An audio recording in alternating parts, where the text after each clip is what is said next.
Hello friend, welcome to my YouTube channel. दोस्तों, मैं IT literacy और कंप्यूटर अवेयरनेस का जो एमसीक्यू एपिसोड है, इसका मैं पार्ट 2 आज लेकर आ रहा हूं। जिन लोगों ने पार्ट 1 नहीं देखा हो, प्लीज़ पार्ट 1 देख लीजिएगा उसका, तभी आपको ताकि आपको स्टार्टिंग के जो क्वेश्चन इंपॉर्टेंट क्वेश्चन थे वो भी आपको मिल सकें। और जो लोग नए हैं चैनल पे, वो सब्सक्राइब करना ना भूलें, जिससे मैं अपकमिंग जो भी वीडियोज़ मैं क्वालिटी वाली जो भी वीडियो कॉम्पिटिटिव एग्जाम्स के लिए लाऊंगा वो आपको मिले, आपको आपका उसका अपडेट मिले, आपको मिस ना हो। तो दोस्तों, प्लीज़ आप चैनल को सब्सक्राइब कर लीजिएगा, इससे हमें मोटिवेशन भी मिलता है। तो दोस्तों, मैं आज के इस पार्ट 2 में जो पहला क्वेश्चन लाता हूँ वो है, what type of computer are client computer most of the time in a client service system. तो दोस्तों, इसका आंसर क्या होगा? मेन फ्रेम होगा, मिनी कंप्यूटर होगा, माइक्रो कंप्यूटर होगा या पीडीए होगा। तो दोस्तों, जो इसका जो राइट आंसर होगा माइक्रो कंप्यूटर। चलो चलिए दोस्तों, तो चलते हैं अगले क्वेश्चन की तरफ। तो अगला क्वेश्चन है, a computer can not boot if does not have the. तो दोस्तों, इसका आंसर क्या होगा? Operating system. Operating system is the right answer होगा, क्योंकि दोस्तों बिना ऑपरेटिंग सिस्टम के जो है कंप्यूटर बूट नहीं हो सकता।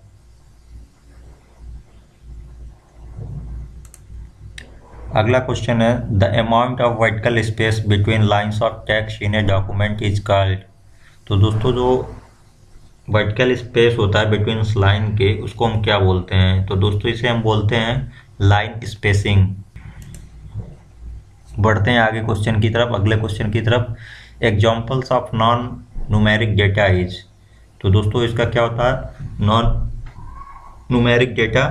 तो दोस्तों, ये क्या होता है? एम्प्लॉय एड्रेस होता है, या एग्जामिनेशन स्कोर होता है, या बैंक बैलेंस, या ऑल ऑफ दिस। तो दोस्तों, इसका जो राइट आंसर होता है एम्प्लॉय एड्रेस। चलते हैं अगले क्वेश्चन की तरफ। दोस्तों, जो first page of website is termed as. दोस्तों, जो जो वेबसाइट की जो पहला पेज होता है उसे हम क्या बोलते हैं? होम पेज बोलेंगे, इंडेक्स बोलेंगे, जावास्क्रिप्ट या बुकमार्क। तो दोस्तों, जो फर्स्ट पेज होता है उसे हम बोलते हैं होम पेज। हेलो फ्रेंड्स, चलिए तो दोस्तों अगले क्वेश्चन की तरफ चलता हूँ। Filling in the blank is the appearance of type characters. तो दोस्तों, ये क्या होगा? फॉर्मेट होगा कि साइज होगा या पॉइंट होगा या कलर होगा? तो दोस्तों, format is the right answer. Format क्या होता है? Is the appearance of type character होता है, तो B is the right answer. चलते हैं अगले क्वेश्चन की तरफ। When a file is set for the first time. तो दोस्तों, इसे क्या कहेंगे? इसका जो राइट आंसर होता है, it must be given a name to identify. दोस्तों, हम जब भी कोई फाइल सेव करते हैं तो उसको एक नाम देते हैं, ताकि वो जो है आइडेंटिफाई किया जाए। चलते हैं अगले क्वेश्चन की तरफ। Office lands which are scattered geographically on large scale can be connected by the use of corporate. तो दोस्तों, ऑफिस लैन होता है वो किसके थ्रू कनेक्ट होता है? कैन के, लैन के, जैन के, वैन के। तो दोस्तों, जो लैन होता है वो तो लोकल एरिया नेटवर्क होता है, लेकिन जो वैन होता है ये क्या होता है? सारे लाइनों को जो है इंटरकनेक्ट करता है। तो जो डी होगा वो राइट आंसर होगा, वैन is the correct answer. Filling in the blank represent raw fact, whereas raw fact filling in the blank is the data made meaningful. तो दोस्तों, इसमें क्या होगा? पहले में जो होगा राइट आंसर बी होगा इसका, डेटा और इंफॉर्मेशन। तो क्या है? Data represent raw facts, whereas information as a data made meaningful. बढ़ते हैं अगले क्वेश्चन की तरफ। What characteristics of read only memory ROM makes it useful. तो दोस्तों, क्या कैरेक्टर होते हैं जो रोम को जो है मीनिंगफुल बनाते हैं? तो दोस्तों, इसका जो राइट आंसर होता है, data in ROM is non volatile, that is it remains there even without electrical power. What do you call the program that are use to find out possible fault and their causes. तो आप क्या करते हो जो programme में कोई fault होता है उसको डिटेक्ट करने के लिए? तो दोस्तों, इसका जो राइट आंसर होगा, डायग्नोस्टिक सॉफ्टवेयर हम यूज करते हैं किसी फॉल्ट को पता करने के लिए, तो C is the right answer. चलते हैं अगले क्वेश्चन की तरफ। Which programming language are classified as low level language. तो दोस्तों, इसमें जो असेंबली और मशीन होती है उसे ही लो लैंग्वेज बोलते हैं। तो इसमें मशीन लैंग्वेज तो है नहीं, तो इसलिए असेंबली लैंग्वेज होगी, इसे हम जो बोलेंगे लो लेवल लैंग्वेज। दोस्तों, जो अगला क्वेश्चन है, विच of the following is not antivirus software. तो देखिए इसमें क्या है, नैब एफ प्रोड ऑर्केल। इसमें क्या होगा, इसमें जो ऑर्केल होगा ये जो है एंटीवायरस नहीं है दोस्तों। तो ऑर्केल जो है एक कंपनी का नाम है और एंटीवायरस नहीं है, तो C is the right answer. चलते हैं अगले क्वेश्चन की तरफ। विच device is required for the internet connection. तो दोस्तों इसमें फिर एक बार फिर क्वेश्चन हम देख चुके हैं लोग। जॉयस्टिक होगा नहीं, सीडी ड्राइव एनआईसी कार्ड होगा नहीं, तो राइट आंसर क्या होगा, modem. Modem is the right answer. चलते हैं अगले क्वेश्चन की तरफ दोस्तों। What does DMA stands for. तो दोस्तों जो डीएमए है वो क्या रिप्रेजेंट करता है, distinct memory access, direct memory access, direct module access या फिर डायरेक्ट मेमोरी एलोकेशन। तो दोस्तों इसका जो राइट आंसर होगा बी होगा, direct memory access. Which of the following is a storage device. दोस्तों which of the following is a storage device, tape होगा, हार्ड डिस्क होगा, फ्लॉपी डिस्क होगा या ऑल ऑफ द एबो होगा। तो दोस्तों इसका जो राइट आंसर होगा सभी स्टोरेज डिवाइसेस में किसी की वॉल्यूम कम होती है, किसी की ज़्यादा होती है। टेप की जो है सबसे ज़्यादा होगी, तो all of the above answer right होगा, डी इज अ करेक्ट। चलते हैं अगले क्वेश्चन की तरफ। When did John Napier develop logarithm. तो दोस्तों जो है जो नेपियर ने डेवलप किया था लॉगरिथम वो 1614 में किया था।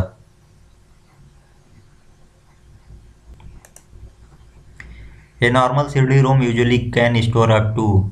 तो दोस्तों ये जो नॉर्मल सीडी रोम होता है वो जो डेटा होगा अप टू जो होगा वो 680 MB तक जो है स्टोर कर सकता है, तो C is the correct answer. दोस्तों चलते हैं अगले क्वेश्चन की तरफ। MIS is design to provide information needed for effective decision making by. तो दोस्तों ये जो इसका जो राइट आंसर होगा managers, manager is the right answer. दोस्तों एक और आपके रिवीजन के लिए हमने एक क्वेश्चन और डाल दिया है, what is the light pen. तो दोस्तों ये क्या होता है, ऑप्टिकल इनपुट डिवाइस, आप पहले देख चुके हैं इसे पार्ट 1 में। दोस्तों अगला क्वेश्चन है बीसीडी। बीसीडी का फुल फॉर्म क्या होगा दोस्तों, बाइनरी कोडेड डेसिमल होगा, बीट कोडेड डेसिमल होगा या फिर बाइनरी कोडेड डिजिट या बाइनरी बीट कोडेड डिजिट। दोस्तों मैं इसका आंसर नहीं दूंगा, मैं चाहता हूं कि इस क्वेश्चन का आंसर आप जो है कमेंट बॉक्स में दें आप लोग। चलते हैं अगले क्वेश्चन की तरफ। ACI stands for. दोस्तों ACI स्टैंड्स फॉर क्या होता है, तो दोस्तों इसका जो राइट जो फुल फॉर्म होगा सी होगा, American standard code for information interchange. चलते हैं अगले क्वेश्चन की तरफ। तो विच of the following is the first generation of computer. तो दोस्तों इसमें फर्स्ट जनरेशन है वो एडिसैक होगा, एडिसैक जो होगा first generation of the computer है दोस्तों। चलते हैं अगले क्वेश्चन की तरफ। फॉर्ट्रेन क्या है, फाइल ट्रांसलेशन है, फॉर्मेट ट्रांसलेशन है या फिर फार्मूला ट्रांसलेशन है या फिर फ्लॉपी ट्रांसलेशन है। तो दोस्तों इसका जो राइट आंसर होगा formula translation. EPROM stands for. EPROM का दोस्तों आपको फुल फॉर्म बताना है यहाँ पर, तो इसका जो फुल फॉर्म होगा electronic erasable program read only memory, तो C is the correct answer होगा। चलते हैं दोस्तों अगले क्वेश्चन की तरफ। Second generation computer were develop during. जो सेकेंड जनरेशन दोस्तों बनाया गया था इसका जो राइट आंसर होगा 1956 से 1965, 20 बी जो है इसका करेक्ट आंसर होगा, क्योंकि दोस्तों जो शुरू के 1949 1955 जो थे वो फर्स्ट जनरेशन के टाइम पीरियड थे, तो बी इसका राइट आंसर होगा, सेकेंड जनरेशन कंप्यूटर का टाइम पीरियड। चलते हैं अगले क्वेश्चन की तरफ। The computer size very large in. First generation, second generation, third generation, fourth generation. तो दोस्तों इसका बहुत ही कॉमन आंसर है, फर्स्ट जनरेशन में जो कंप्यूटर की साइज़ थी वो बड़ी थी, क्योंकि जैसे जैसे कंप्यूटर का इवोल्यूशन होगा कंप्यूटर की जो साइज़ थी कम होती गई। जो सुपर कंप्यूटर अभी जो लेटेस्ट जनरेशन है वो सबसे जो है कम साइज़ की है। चलते हैं अगले क्वेश्चन की तरफ। Which of the following device can be use to direct image printed text. तो दोस्तों इसका जो है OCR जो है ये ऐसी डिवाइस है जो क्या डायरेक्टली जो है इमेज को प्रिंटेड कर देती है, इमेज प्रिंटेड टेक्स्ट प्रोवाइड कराता है OCR, तो ये इसका करेक्ट आंसर होगा। The output quality of A printer is measured by. तो दोस्तों जो आउटपुट क्वालिटी एक प्रिंटर की होती है वो जो मेजर होती है डॉट पर स्क्वायर इंच में, तो BE क्या होगा, इसका जो है राइट आंसर होगा कि 1 स्क्वायर इंच में कितने डॉट्स हो रहे हैं। ये जो है प्रिंटर की क्वालिटी जो है मेजर करता है। इन एनालॉग कंप्यूटर, तो इन एनालॉग कंप्यूटर में क्या होगा दोस्तों, input is never converted to digital form, क्योंकि दोस्तों जो डिजिटल कंप्यूटर होती है उसी में क्या होता है, डिजिटल फॉर्म में होती है। एनालॉग में एनालॉग में ही होगा, तो इसलिए बी इसका जो है करेक्ट आंसर होगा। In latest generation computer the instruction are executed. तो दोस्तों जो लेटेस्ट जनरेशन कंप्यूटर, इसमें जो इंस्ट्रक्शन जो एग्जीक्यूट होती है दोस्तों, इसमें बहुत क्या होता है, सिक्वेंसली या पैरेलल दोनों में होता है दोस्तों। तो ये था सी इसका करेक्ट आंसर होगा। ये भी बहुत इंपॉर्टेंट क्वेश्चन है। चलते हैं अगले क्वेश्चन की तरफ। तो दोस्तों who invented the high language C. दोस्तों जो सी लैंग्वेज होती है, जो आप पढ़े भी होंगे काफ़ी लोग जो 12th में CBSE बोर्ड से होंगे, तो इसमें जो सी लैंग्वेज होती है इसको किसने इन्वेंट किया था, जो हाई लेवल लैंग्वेज। तो दोस्तों इसको किसने इन्वेंट किया था, डोनाल्ड कुंथ ने। चलते हैं अगले क्वेश्चन की तरफ। जो personal who design program operate and maintain computer equipment refers to. दोस्तों जो पर्सनली होता है, जो कंप्यूटर को डिजाइन करता है, प्रोग्राम करता है और ऑपरेट करता है, तो और मेंटेन कंप्यूटर इक्विपमेंट को, तो उसको क्या बोलते हैं, उसे हम बोलते हैं पीपलवेयर बोलते हैं उसको हम। जो कंप्यूटर इक्विपमेंट होता है उसको जो हम पीपलवेयर बोलते हैं। जो प्रोग्राम करता है उसको प्रोग्रामर बोलते हैं। चलते हैं अगले क्वेश्चन की तरफ। When did ARC revival IBM and Apple Computers Inc. decided to join hand? कब जो है IBM और एप्पल कंप्यूटर जो है एक दूसरे से कोलैबोरेट हुए, मतलब एक दूसरे में गठबंधन किए। तो दोस्तों ये 1991 में जो है आएगा। वैसे दोस्तों इतनी इंपॉर्टेंट नहीं है, बट आप याद रख सकते हैं क्योंकि इतना रखने वाला क्वेश्चन है। चलते हैं अगले क्वेश्चन की तरफ। Human beings are referred to as a Homo sapiens which device is called silicosapiens. तो दोस्तों सिलिकोसेपियंस किसे कहते हैं, जैसे मनुष्य को होमोसेपियंस बोलते हैं, तो सिलिकोसेपियंस किसे बोलेंगे। तो दोस्तों हम यहाँ बात कर रहे हैं कंप्यूटर की, तो इसलिए हमें कंप्यूटर की बात करेंगे। तो कंप्यूटर को क्या बोलते हैं, सिलिकोसेपियंस। ये भी बहुत इंपॉर्टेंट क्वेश्चन है दोस्तों। चलते हैं अगले क्वेश्चन की तरफ। एन एरर इन सॉफ्टवेयर और hardware is called bug, what is the alternative computer jargon for it. तो दोस्तों इसके लिए कोई जार्गन, एक स्लैंग वर्ड यूज करते हैं, तो इसको क्या बोलते हैं हम, तो इसको बोलते हैं दोस्तों स्लग। सी इज द नहीं डी इसका आंसर होगा। तो एक और दोस्तों आपको दिख नहीं रहा होगा, तो ऊपर के लीच स्क्वायर्ड स्लग है, लेकिन एक और उसे हम बोलते हैं ग्लीच जो होगा इसको, वो राइट आंसर होगा। आप इसको नोट डाउन कर लीजिएगा, ग्लीच। बढ़ते हैं अगले क्वेश्चन की तरफ। दोस्तों जो modern computer are very reliable but they are not, क्या नहीं है दोस्तों, ये क्या नहीं है, तो इसका जो राइट आंसर होगा इनफैलिबल। मतलब ये जो दोस्तों जो इनफैलिबल का मतलब ये सबके पास नहीं है। जो मॉडर्न कंप्यूटर है दोस्तों ये सबके पास नहीं है, क्योंकि दोस्तों ये जो है किसी स्पेसिफिक वर्क के लिए है, साइंटिफिक चीज़ों के लिए या बड़े बड़े बिजनेसमैनों के लिए है। तो दोस्तों इनफैलिबल है इसलिए।